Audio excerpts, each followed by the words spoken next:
Okay.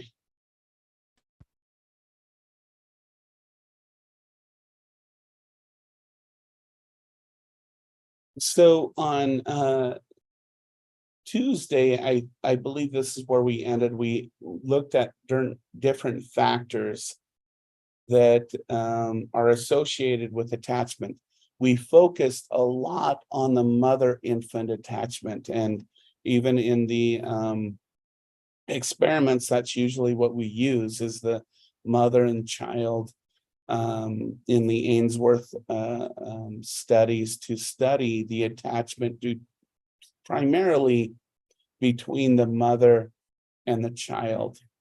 Now, since then, we have looked at attachment and how it is influenced by the primary caregiver.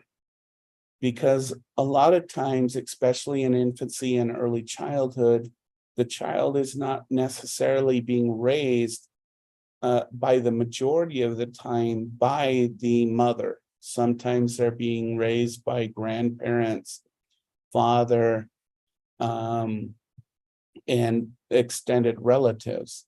Now, that doesn't mean that they don't have influence by the mother, but we have to remember that attachment really has to deal with that first 24 months of development up to theory of mind.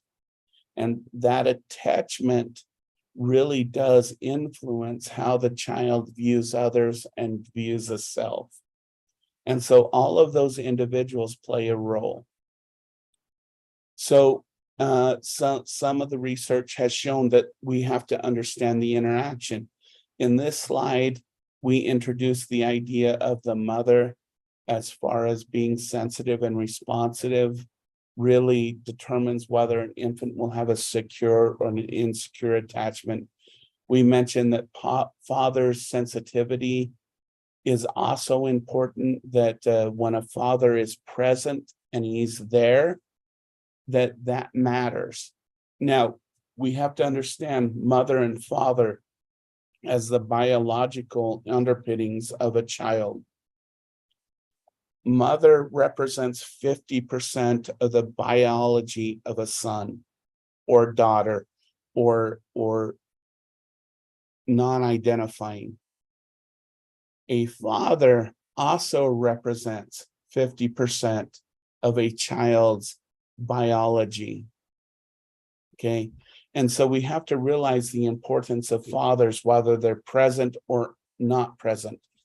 Because remember that for humans, the majority of our development, a good proportion of our brain's growth, physical growth, for my nursing students in the room, are done between birth and 6 years old, because we're born with a underdeveloped brain physically. I need to make this point because I think I made the point psychologically earlier, but we have to understand that we are born physically with an underdeveloped brain. And 50% of that brain comes from mom, 50% of that brain comes from dad, if we're looking at it from a genetic perspective. And so when we're developing in a socio-cultural environment, the involvement of both people who gave to that infant is important. And so we will talk later in the course how those things can be made up, but we have to understand that fathers have a role in this, especially when we're taking it from a biological perspective. And then we talked about the infant's involvement, and two examples of the infant involvement is temperament, which I explained on Tuesday is a biologically determined thing, either from the mother or the father, or from both, if they both have the same temperament style. And this can predict if a child is high temperamented, but has a parent who is the primary caregiver who has low temperament, this can create a difference in attachment style. And then we mentioned something called infantile colic, which is where an infant cries and cries for no reason. The physiology behind this is still being investigated because it seems not to be related to parental or caregiver care, but there's just some children who are so reactive that they tend to cry a lot. But this infantile colic that we see in this reciprocation from the parent because of the frustration and all of those things can affect that attachment style. Then we also talked about culture and how cultures can determine different ways of parenting, different ways of attachment, and then attributes to the child's attachment style.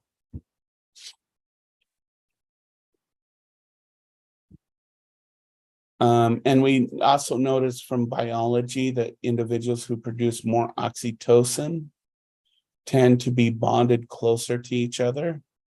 And that's why, for example, when in a hospital for my nursing students, when they give a C-section, they artificially put oxytocin in the IV because they know that the mothers will produce less oxytocin during a C-section during natural birth.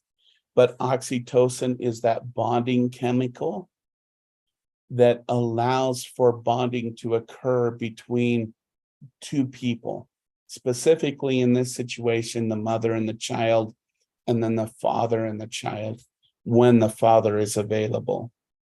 Okay, so we'll talk more about oxytocin when we get to young adult development, and we'll understand why this chemical plays such a central role into our attachment and to our understanding of other people.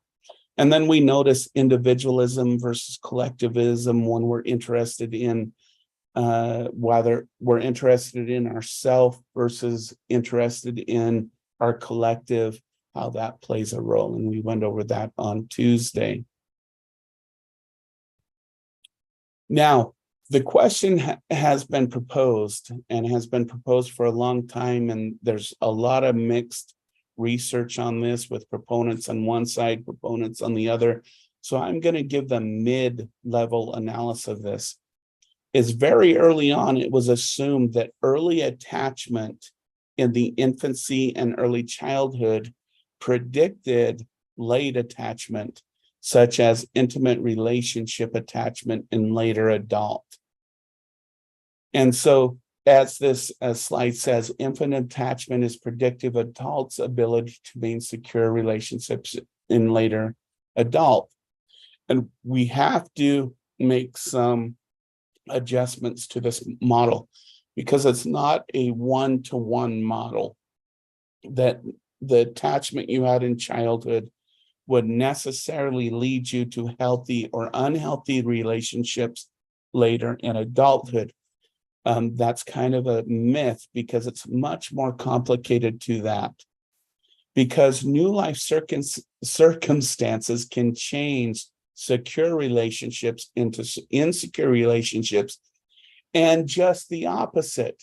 New circumstances can change an insecure relationship into a secure relationship. And that's important to note, okay? Now, attachment, when a child is in the infancy, into the little infancy, oh my goodness, in very early development, does their attachment style set them up for easier attachment throughout their life? Yes, but it's not fixed, as we'll see in this assignment that I'll assign later, that I hope you understand. Okay. And interventions can also change insecure to secure attachments. Okay. But let me take you in the normal kind of quote unquote normal, or what we would say the perfect attachment style or attachment or child life would be. So if nothing changes between infancy, early childhood, middle childhood, into adolescence, into adulthood, okay, this is what we see. Attachment in early childhood, in infancy, sets up the attachment style we'll give to other peers in middle of childhood. When we start establishing friendships, we'll use that attachment we had with our primary caregiver to determine the type of peer relationships, the type of friendships we'll develop in early childhood and middle childhood. Those attachments, then those friendships will lead us into adolescence. And those adolescent attachments actually are the number one predictors of what we will become attached to as adults. And why is this important? Because friendships can change even though our attachment styles don't. So when we get into our adolescence, we may be close to someone and have a good attachment with them.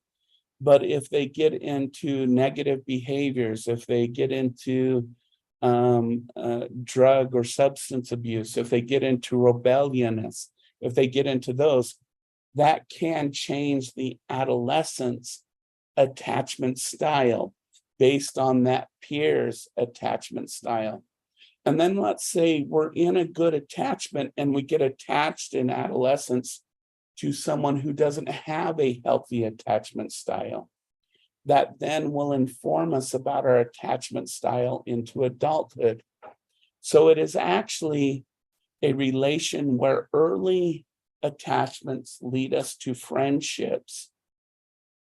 But then the consequences of adolescence, it's actually our attachment style to peers in adolescence that will lead us to our attachment styles in adulthood.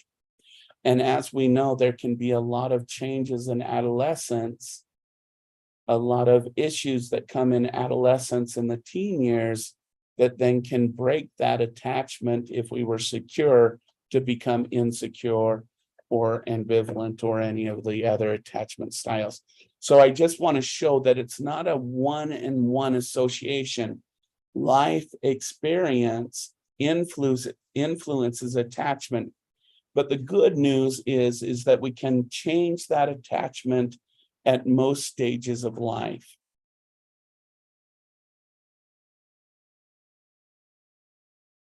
The thing that attachment does is it sets up this internal working model of our world. And yes, when it's violated, it can set a negative response to us, and it can create issues, as I talked about in adolescence. But in early childhood, what do these internal working models give the child that they can then navigate their world and sometimes into adulthood? And I'm just going to emphasize two, again, the secure and the extreme, the disorganized attachment style. And then you can read from the slides that are posted in the module or come back to this slide if you're listening.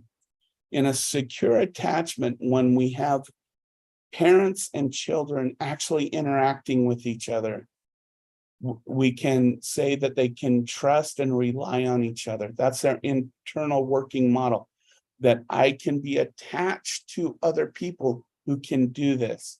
I'm lovable, I'm capable, I'm significant, and I'm worthwhile, and my world is safe. And when my world is not safe, I can work with or rely on others to bring that safety back. And then we'll go down here to the fourth one, the disorganized, disoriented. My caregiver at times seems overwhelmed by me, so I might not be enough, or I might not be worthy. At other times, they seem very angry at me. This leads to an internal working model that others are abusive, that other people in my life are either going to use me, neglect, are going to physically harm me for power, emotionally harm me for power, or sexually take advantage of me for their own gratification and power. I'm unable to get my needs met because everyone else is taking advantage of me. And I don't know how to protect myself, but be in these predictive relationships.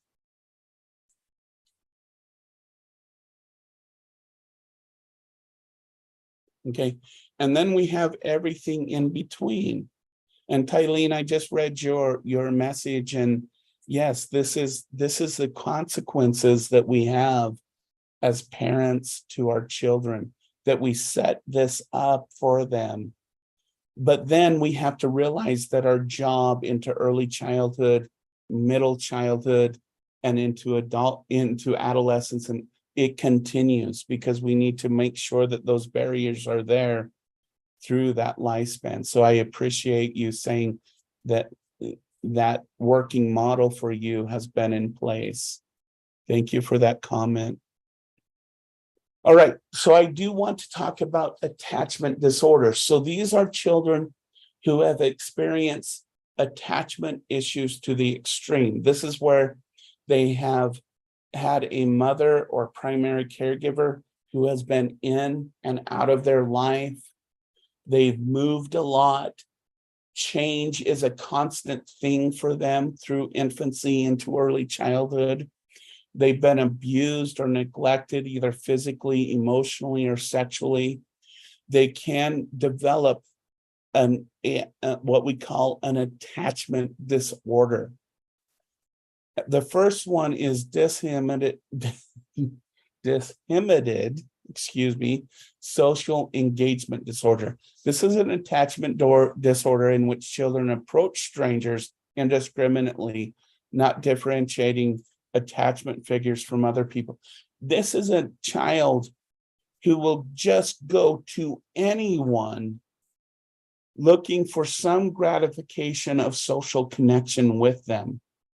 So this is a child who is most at risk at going to the stereotypical creep van, to the child who will just go to any person in the group, and anyone who gives them attention, they'll pay attention to. Okay, this is one form of attachment disorder. The more common one is reactive attachment disorder, which is what's known as RAD. This is a disorder marked by an inability to form attachment with a caregiver. Now, I want to make this clear. Does this mean the caregiver is not attached to the child? No. What this means is a child is constantly looking for attachment to a caregiver, quote unquote, a person in their life, a family member, a parent, father or mother, who just gives them some type of attention, and they feel that that is attachment. And so there's one of two ways that this disorder works. Either they find one caregiver who they go towards, but let me put it this way, they're that child who's constantly clinging to one individual, but that one individual constantly says, if I don't give that child something they want, they get aggressive. They call me names, quote unquote. They treat me badly, quote unquote. Okay. Versus a child who says, nah, I don't want anything to do with you. So they act out aggressively towards most everyone. They say, you're not fulfilling my needs, so I'm going to swear at you, I'm going to act regressively, I'm going to throw things at you, I'm going to do those kinds of things.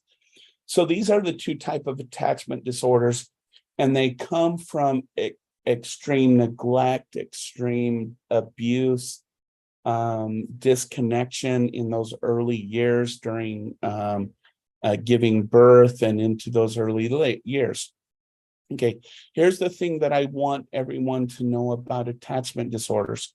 One, can you change this? Yes, you can, but it takes a lot of work. But I want to talk about the trajectory of attachment disorder. All right, I have a good friend who did attachment disorder treatment, which, if it's done according to the protocol and everything else, is highly effective.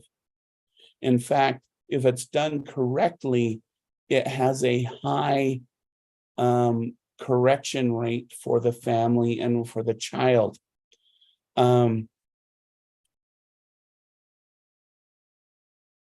But what I'm going to say is that the treatment modality is 90% the caregivers and only 10% the child. And in that 10% with a child, they're usually modeling how the caregiver should be responding to the child. Highly effective treatment until the age of 8. And what my good colleague and friend said is, no matter where they were in the attachment treatment, once the child reached the age of 8, they stopped treatment. Because at the age of 8, there's some cognitive transitions we're making. Remember, at the age of 8, we're preparing to become physically adults. We're preparing to enter the 3 to 4 years that it takes to go through the cycle of puberty. At the age of 8, the majority of individuals have experienced loss in their life, whether it be a family member, a friend, or a pet.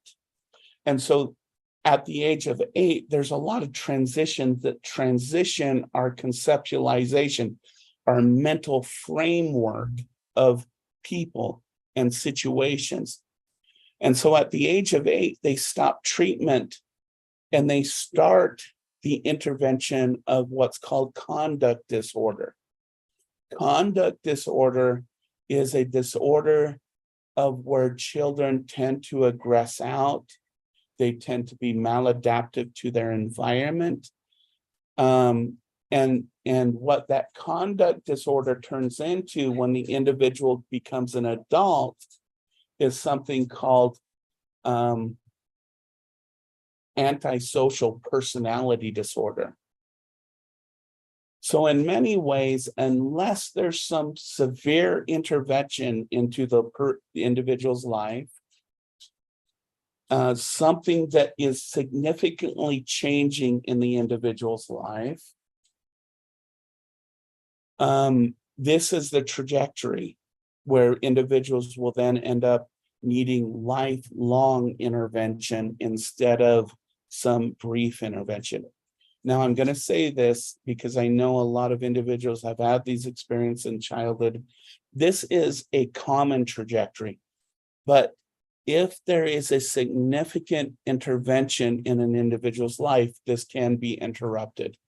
I'm talking about this from a treatment perspective and what we put our children at risk of when we don't resolve issues of attachment, and giving children a healthy attachment in early childhood has.